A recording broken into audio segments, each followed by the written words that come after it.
여러분, 우리는요, 참 믿음을 많이 강조합니다. 신앙생활 하는 데 있어서 가장 많이 듣는 소리가 믿음의 소리입니다.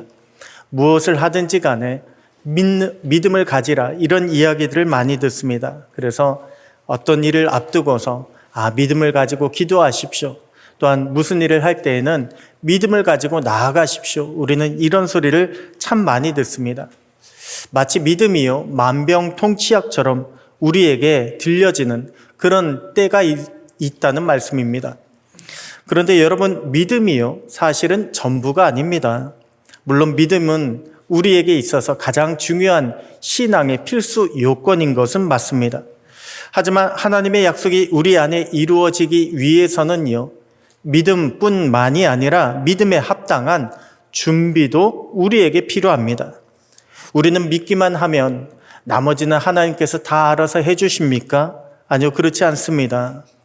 우리가 하나님의 역사를 보기 위해서는요, 우리에게 믿음도 필요하고 비전도 필요하고 또한 순종도 필요합니다.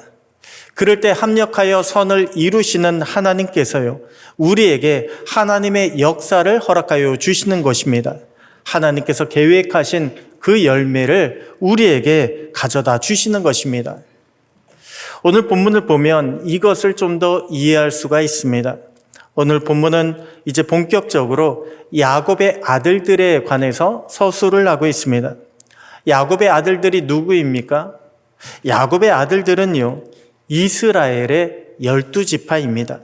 그렇기 때문에 이제부터는 그 예전에 이스마엘이나 혹은 에서처럼 누구 하나 떨어져 나가서는 안 됩니다. 떨어져 나가게 되면은 이스라엘의 12지파가 이루어질 수가 없습니다. 아무리 부족하고 아무리 모자라도 잘 다듬고 성장시켜서 마침내 한 민족이 되도록, 큰 민족을 이룰 수 있도록 만들어 가야 합니다. 그런데 아직 야곱의 아들들을 보잖아요. 그러면 다듬어야 할 것들이 너무나도 많이 있습니다. 지금의 상태로만 봐서는 과연 이스라엘이 제대로 나올 수 있을까? 우리는 염려밖에 들지 않습니다. 그래서 오늘 본문에 야곱의 이름을 보잖아요. 그러면 야곱과 이스라엘이라고 하는 이름이 번갈아서 사용되고 있다는 것을 볼 수가 있습니다. 아직은 야곱의 아들들이 부족하다는 거예요. 불안하다는 것입니다. 그래서 이스라엘로 다 쓰지 못하고 야곱과 함께 병행해서 사용되고 있는 것입니다. 그런데 오늘 본문 2절에 보니까 야곱의 족보는 이러하니라 라고 하면서요, 이제 본격적으로 야곱의 아들들, 그 중에 요셉에게 초점을 맞춘 이야기가 시작되는 것을 보게 됩니다. 여러분, 이것이 무슨 말입니까? 야곱의 족보를 언급하는데 요셉 이야기를 꺼내다니요. 그 말은 요셉이 없었더라면 야곱의 족보는 완성될 수가 없었다라고 하는 것입니다. 요셉으로 말미암아 이스라엘이 완성될 수 있었다라고 하는 것을 의미합니다. 한번 생각해 보십시오. 야곱의 아들들이요, 에서의 아들들보다 나은 점이 뭐가 있습니까? 아니, 할례까지 복수를 위해서 사용하는 그런 아들들이요, 과연 믿음의 가문을 이룰 수가 있습니까? 하나님의 약속을 제대로 성취할 수나 있겠습니까? 아마 쉽지 않을 것입니다. 그런데 그 가운데 하나님은 한 사람, 바로 요셉을 주목하셨습니다. 그리고 요셉을요, 하나님의 약속을 이루는 도구로 사용하셨습니다.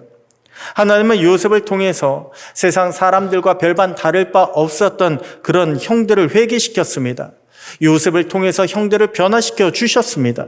그리고 마침내 하나님의 복된 12지파가 될 수 있도록 만들어 주셨습니다. 여러분, 하나님의 역사라고 하는 것은요, 반드시 여러 사람이 있어야만 되는 것은 아닙니다. 오히려 성경에 보잖아요. 그러면 하나님의 역사는 준비된 한 사람에 의해서 일어나게 되는 것을 우리는 종종 찾아볼 수가 있습니다. 왜 노아 심판 때도 어떻습니까? 하나님은 홍수 심판 때에 노아 한 사람을 준비시켜서 새로운 세상을 열어가셨습니다. 이스라엘이 애굽에서 신음하고 있을 때, 고통받고 있을 때 어떠하셨습니까? 하나님은 모세 한 사람을 준비시켜서 이스라엘 백성들을 출애굽시켜 주셨습니다. 오병이어는 어떻고요? 오병이어 기적도요. 그 한 아이의 도시락이 없었더라면 아마 일어나지 못했을 것입니다. 여러분, 하나님의 역사를 보는데 필요한 사람은요, 많은 사람이 아닙니다. 준비된 사람, 한 사람의 준비된 사람만 있을지라도 하나님의 역사는 우리는 찾아볼 수가 있습니다. 그렇기 때문에 하나님은 지금도 준비된 사람을 찾고 계십니다. 그러면 어떤 사람이 준비된 사람일까요? 하나님은 어떤 사람을 통해서 하나님의 역사를 만들어가고 계실까요? 오늘 본문에 특별히 요셉을 통해서 살펴보면요, 먼저는 죄에 대하여 민감한 사람을 통해서 하나님은 하나님의 역사를 만들어가고 계심을 우리는 확인할 수가 있습니다. 이것은 무슨 뜻입니까? 하나님의 역사는요, 죄 가운데 이루어지지 않는다는 것입니다. 하나님은 경건한 자를 통해서 일하신다는 것입니다. 경건한 자를 통해서 역사를 만들어 가신다는 것입니다. 아니, 목사님, 지난 시간 보니까 왜 야곱이요, 아버지와 형을 속였음에도 축복을 받지 않았습니까? 이것은 어떻게 된 일입니까? 네, 분명 야곱은 속여서 축복을 받았습니다. 그런데 우리는요, 분명히 알아야 할 것이 있습니다. 야곱은 속여받은 축복으로 말미암아 이스라엘이 된 것이 절대 아니라는 것입니다. 오히려 야곱은 아버지와 형을 속인 것 때문에 목숨의 위협을 받게 되었습니다. 도망자 신세로 쫓겨나게 됐습니다. 그리고 사랑하는 어머니의 장례식에 야곱은 참석하지도 못했습니다. 야곱은 자신이 저지른 죄의 대가를요, 혹독하게 치렀습니다. 야곱이 이스라엘이 된 것은 언제입니까? 야곱이 이스라엘이 된 것은 야복 강가에서 하나님을 붙잡았을 때 이스라엘이 되었습니다. 야곱이 이스라엘이 된 것은 세겜에서 그리고 베델에서 자신의 허물과 죄를 땅에 묻고 회개했을 때에 그때 야곱은 이스라엘로 또다시 하나님의 축복을 받게 되었습니다. 자, 그러면 오늘 본문의 요셉은 어떠했습니까? 요셉은요, 그러지 않았습니다. 요셉은 죄의 유혹에 넘어가지 않았습니다. 오늘 본문 2절 보니까 요셉은 그의 형들인 빌하와 실바의 아들들과 함께 양들을 칠 때에 그들의 잘못을 아버지에게 말했다고 했습니다. 여기서 잘못을 말했다, 이 잘못이라고 하는 단어는요, 실수 정도를 가리키는 단어가 아닙니다.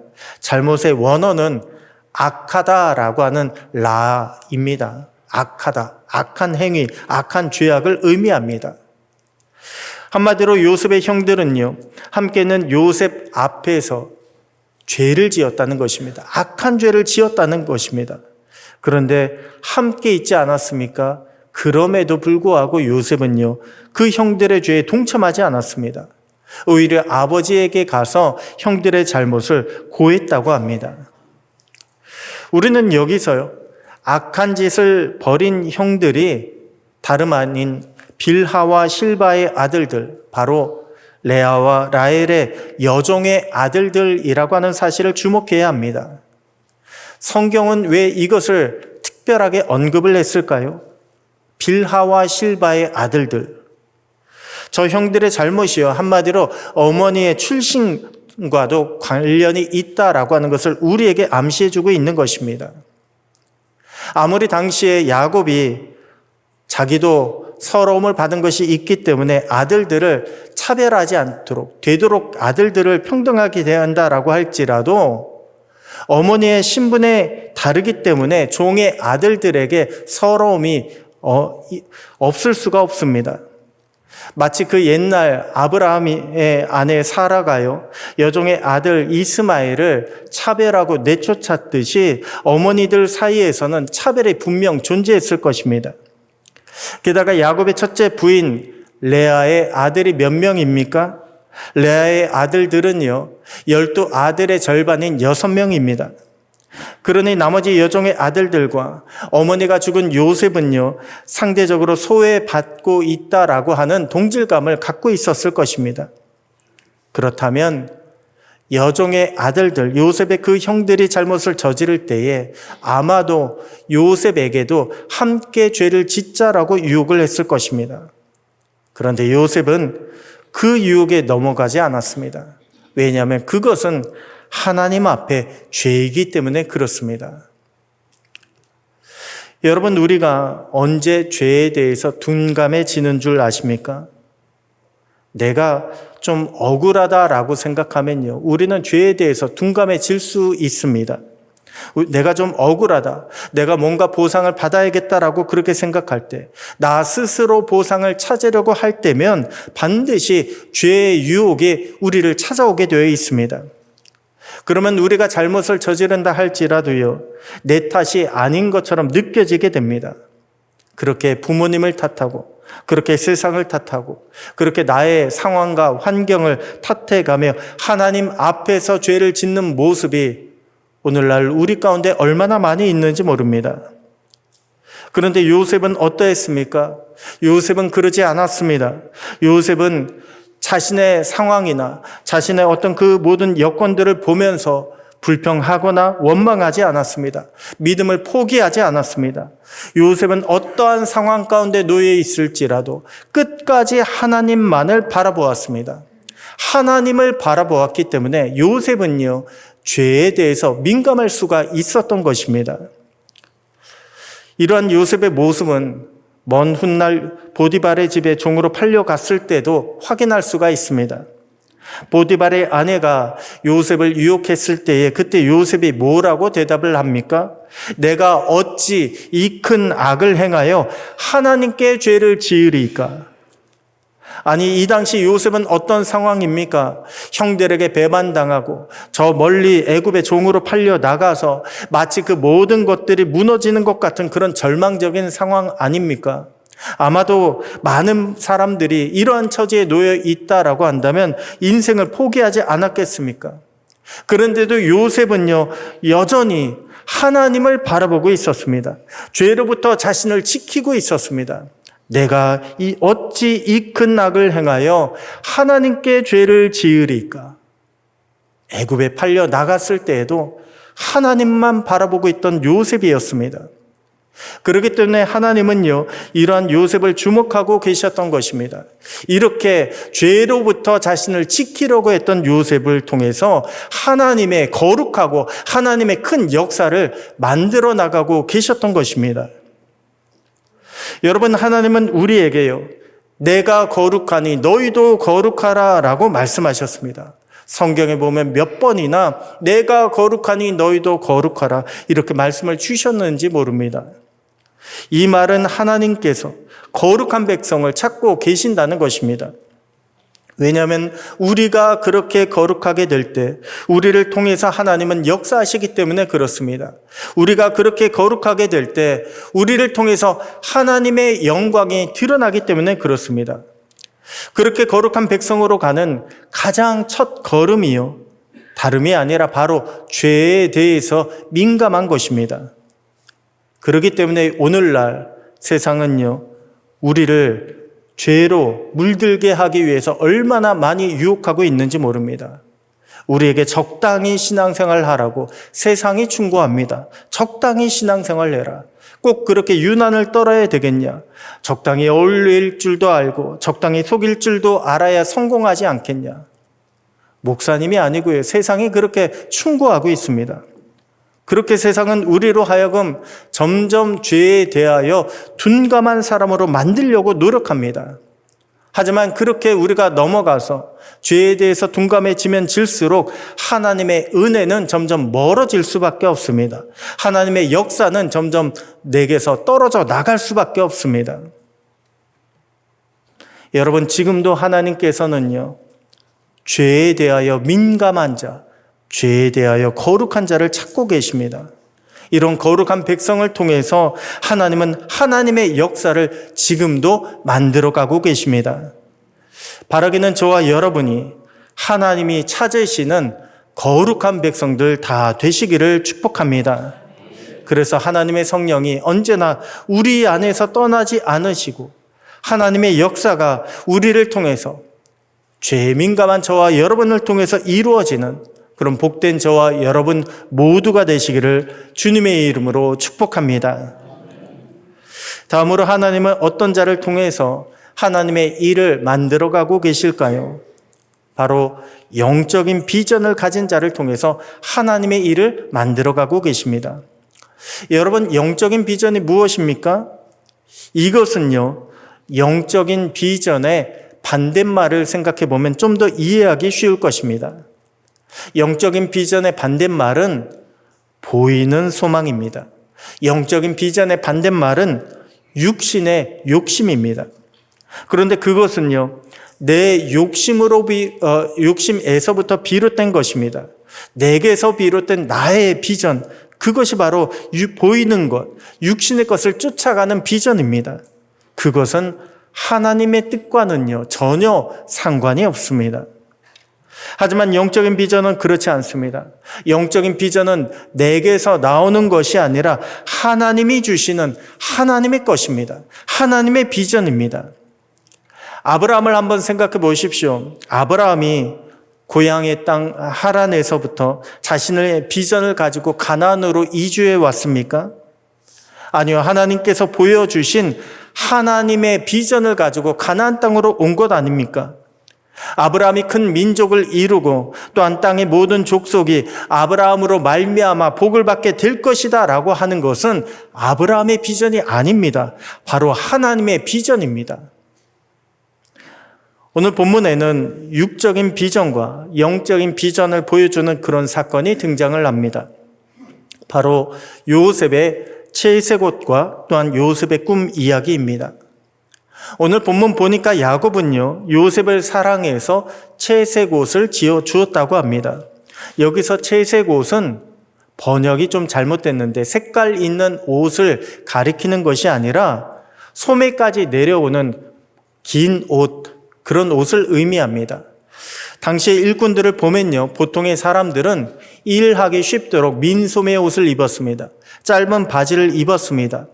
긴 소매 옷을 입고 다니는 사람들, 이 사람들은요, 족장들입니다. 구별된 사람들, 지도자들만 이런 옷을 입었습니다. 야곱이 요셉에게 이러한 옷을 지어 주었다고 하는 것은 요셉이 비록 11번째 아들이긴 하지만 마치 야곱의 후계자처럼 그렇게 생각하고 있다라고 하는 것을 보여준 것입니다. 그렇기 때문에 형들이 요셉을 미워했던 것입니다. 그렇기 때문에 형들이 요셉에게 편안하게 말도 걸 수가 없었던 것입니다. 그런데 이것은 누구의 비전입니까? 이것은 야곱의 비전입니다. 이것은 누구의 욕심입니까? 이것은 야곱의 욕심입니다. 아무리 사랑하는 라헬의 아들이고 아무리 요셉이 자신의 말을 잘 듣고 똑똑한다라고 할지라도 이것은 야곱의 개인적인 욕심이자 개인적인 비전입니다. 왜 예전에 아브라함도 외아들 이삭을 향해서 그러한 비전이 있지 않았습니까? 아브라함에게 있었던 아들 이스마엘을 떠나보내고 나서 이제는 아들이라고는 이삭밖에 남지 않았습니다. 당연히 이삭에게 아브라함은요, 그 모든 기대와 소망을 다 걸고 있었습니다. 그런데 그때 하나님께서 뭐라고 말씀하셨습니까? 내 아들, 내 독자, 내 사랑하는 아들을 제물로 바치라고 그렇게 말씀하지 않았습니까? 왜 이렇게 하나님께서 하나밖에 남지 않은 이삭을 제물로 바치라고 하셨습니까? 이삭은 아브라함의 비전이 아니라는 거예요. 이삭은 하나님의 비전이라는 것입니다. 그렇기 때문에 그것을 깨닫게 하기 위해서 아브라함에게 이삭을 제물로 바치라라고 하나님은 명령하신 것입니다. 여러분, 우리는요, 동일한 대상을 향해서도 인간적인 비전을 품느냐 혹은 영적인 비전을 품느냐에 따라서 그 결과가 전혀 다르게 나올 수 있다라고 하는 것을 우리는 깨달아야 합니다. 우리의 자식들을 보십시오. 우리의 자식들은 누구의 자식입니까? 내 자식이 맞습니다. 하지만 아무리 내 자식이라고 할지라도 내게 주신 하나님의 것임을 우리는 잊지 말아야 합니다. 내 자식이기 때문에 내 욕심대로 우리 자식을 이끌고 나갈 것이 아니라 하나님의 비전을 가르쳐주고 하나님의 뜻대로 살아갈 수 있도록 우리는 자녀들을 양육해야 합니다. 사업도 마찬가지입니다. 내 손으로 일군 사업 내 것이 맞습니다. 하지만 하나님은요, 내 사업이 우리 주님의 기업이 되기를 원하십니다. 내 사업을 통해서 하나님의 축복이 흘러나가기를 원하고 계십니다. 그리고 그것은 우리의 교회도 마찬가지입니다. 의외로요, 교회에서 신앙생활 하시는 많은 분들이 교회를 내 교회라고 그렇게 생각하고 있습니다. 내 교회. 그래서 교회의 주도권을 놓고서 서로 싸우는 일이 여기서부터 벌어지는 것입니다. 내 교회라고 생각하기 때문에 내 뜻대로 이렇게 가야 된다라고 그렇게 서로 싸우는 것입니다. 하지만 교회는요, 내 교회가 있을 수가 없습니다. 오직 교회는 주님의 교회일 뿐입니다. 여러분, 영적인 비전이 없는 곳에는요, 하나님의 역사가 일어날 수가 없습니다. 영적인 비전을 우리가 보지 못할 때는, 그때는 우리는 사람의 욕심을 따라서 서로 갈등과 다툼이 일어날 수밖에 없다라고 하는 것을 우리는 반드시 명심해야 합니다. 야곱은 요셉에게 자신의 욕심대로 채색옷을 입혔지만 하나님은 요셉에게 하나님의 비전을 따라서 꿈으로 보여주셨습니다. 그 꿈이 무엇입니까? 바로 형들의 곡식단이요, 요셉의 곡식단에게 절을 하는 것입니다. 그 꿈이 무엇입니까? 해, 달, 11별이 요셉에게 절하는 것입니다. 여러분, 이것이 의미하는 것은요, 요셉이 나중에 지도자가 된다는 것입니다. 나중에 형제들을 다스리는 통치자가 될 것이다. 하나님은 꿈을 통하여 요셉에게 이것을 미리 보여주신 것입니다. 요셉이 그 꿈을 꾸고 나서 얼마나 가슴이 벅찼던지요, 자신의 꿈을 말하지 않을 수가 없었습니다. 그래서 형들과 아버지에게 달려가서 그 꿈에 대해서 이야기합니다. 물론 요셉은 그 꿈 때문에 형들에게 더욱 미움을 받게 됩니다. 그 꿈 때문에 아버지에게 꾸지람도 듣게 됩니다. 그리고 결정적으로 그 꿈 때문에 애굽으로 팔려가는 그런 신세가 되고 맙니다. 하지만 요셉은요, 그렇게 애굽의 종으로 팔려나간 후에도 꿈꾸는 것을 멈추지 않았습니다. 오히려 더욱 꿈의 사람으로 살아갑니다. 꿈의 전문가가 되어갔습니다. 그래서 마침내 그 꿈대로 성공하는 사람이 되었습니다. 여러분, 하나님께서 비전을 주신 사람은요, 그 비전을 끝까지 놓지 않고 쫓아가는 사람은 하나님께서 이루어 주신다는 것을 믿으시기 바랍니다. 여러분, 우리가 예수를 믿는다는 것이 무슨 뜻입니까? 우리가 예수를 믿는다는 것은요, 이제는 세상 사람들이 볼 수 없는, 보이지 않는 소망을 가졌다는 것입니다. 보이지 않는 성령의 역사를 우리가 믿는다는 것입니다. 보이지 않는 하나님의 능력을 우리가 의지한다는 것입니다. 그래서 세상이 보이는 비전을 쫓아가게 될 때, 보이는 물질이나 권력이나 어떤 건강 같은 이런 것들을 쫓아가게 될 때 우리는요, 하나님 앞에 엎드려서 하나님 어떻게 해야 할까요? 하나님이 내게 무엇하기를 원하십니까? 라고 하나님의 뜻을 먼저 구해야 하는 것입니다. 이것이 우리가 믿음으로 쫓아갈 영적인 비전인 것입니다. 바라기는 저와 여러분 모두가 우리 하나님의 소원, 영적인 비전을 깨닫고 쫓아가는 은혜가 있게 되기를 축복합니다.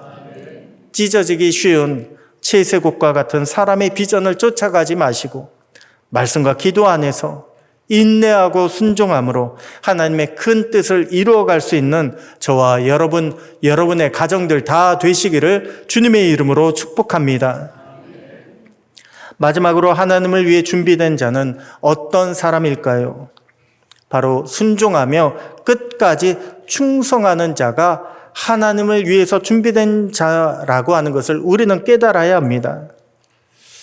여러분, 왜 하나님께서 요셉을 선택하셨습니까? 바로 요셉은 순종하는 아들이었기 때문에 그렇습니다. 이전에 다른 아들들은 어떠했는데요? 다른 아들들 보면요, 아버지에게 불순종하고 대들었습니다. 계모와 동침하며 아버지를 배신했습니다. 악한 죄 짓기를 서슴지 않았습니다. 그런데 요셉만큼은요, 아버지에게 순종했습니다. 순종도 끝까지 순종하는, 충성하는 그런 모습을 보였습니다. 오늘 본문 12절부터 보니까 요셉이 아버지의 명령을 따라서 형들을 찾아 나서는 그런 장면이 나옵니다. 그런데요, 그 거리가 우리의 상상을 초월합니다. 요셉은 형들을 찾아서 헤브론에서 세겜까지 걸어갔는데 그 거리가 무려 100여 킬로 정도 된다고 합니다. 여러분, 이 정도 거리면 심부름이 아니지 않습니까?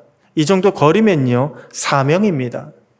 게다가 형들은 한 자리에만 머물러 있지 않습니다. 왜냐하면 양떼에게 풀을 먹이기 위해서 계속해서 이동하기 때문에 세겜에 가서도 어디에 있는지 알 수가 없습니다. 실제로 요셉이 세겜으로 갔을 때 이미 형들은 세겜 땅을 떠난 뒤였습니다. 형들이 보이지 않습니다. 그런데 그럼에도 불구하고요, 요셉은 형들을 계속 찾아다닙니다. 형들 찾는 것을 포기하지 않습니다. 그렇게 요셉이 방황하고 있을 때에 어떤 사람이 나타나서 형들이 도단으로 간다라고 하는 이야기를 들었다고 합니다. 세겜에서 도단까지는 30여 킬로가 떨어져 있습니다. 그런데 그 거리도 요셉은 기어이 찾아갑니다. 그리고 형들을 만나게 됩니다. 자, 그러자 어떤 일이 벌어집니까? 그렇게 아버지 말씀에 순종해서 형들을 찾아가 만나게 되었는데 찾아간 형들이요, 요셉을 보자마자 죽이려고 합니다. 그리고 요셉을 애굽에 팔아 넘기게 됩니다. 여러분, 요셉은 순종하는 아들이었습니다. 그런데 그 결과가 무엇입니까? 죽음의 위협을 받게 되었습니다. 순종의 결과는 씻을 수 없는 상처로 돌아왔습니다. 아니, 요셉이 형들과는 달리 아버지께 끝까지 순종한다고 그 먼 길을 쉬지 않고 달려왔는데 어떻게 이런 일이 일어날 수가 있습니까? 아무리 생각해봐도 도저히 이해가 되지 않습니다. 그런데 우리도 그럴 때가 있지 않습니까? 하나님의 말씀대로 순종한다고 순종했는데 오히려 문제가 생기고 오히려 더욱 상황이 나빠지는 그럴 때가 있지 않습니까? 그러면 낙심이 들고서 포기하고 싶은 그런 마음이 찾아올 때가 있지 않습니까? 그런데 여러분, 하나님은요, 그 가운데서도 끝까지 포기하지 않고 인내하는, 참을 줄 아는 그런 사람을 찾고 계셨습니다. 요셉을 보십시오. 나중에 보면요, 애굽에서 13년 동안 종살이를 하게 됩니다. 애굽의 종살이 13년 동안, 그 긴 시간 동안 하게 되는데 밑바닥부터 시작을 합니다. 그래서 농사를 알게 됩니다. 그러다 억울하게 감옥에 들어가서 이제는 행정을 배우게 됩니다. 하나님은 그 가운데에서도 절대 포기하지 않는, 하나님만 바라보는 순종의 사람을 찾고 계셨습니다. 그러면서 하나님의 때를 기다릴 줄 아는 사람, 그런 사람을 찾으셨고, 그로 말미암아 결국에 기근의 큰 환난으로부터 가족들을 구하고 또한 큰 민족을 이룰 수 있는 그 한 사람을 찾고 계셨습니다. 그래서 하나님은요, 순종하되 끝까지 충성할 줄 아는 그런 요셉을 선택하신 것입니다. 여러분, 충성이라고 하는 것은요, 순종이 연속되어질 때, 순종이 그치지 않을 때, 그때 비로소 이루어지게 되는 것입니다. 일시적으로 순종은 누구나 할 수 있습니다. 내가 이렇게 순종했다.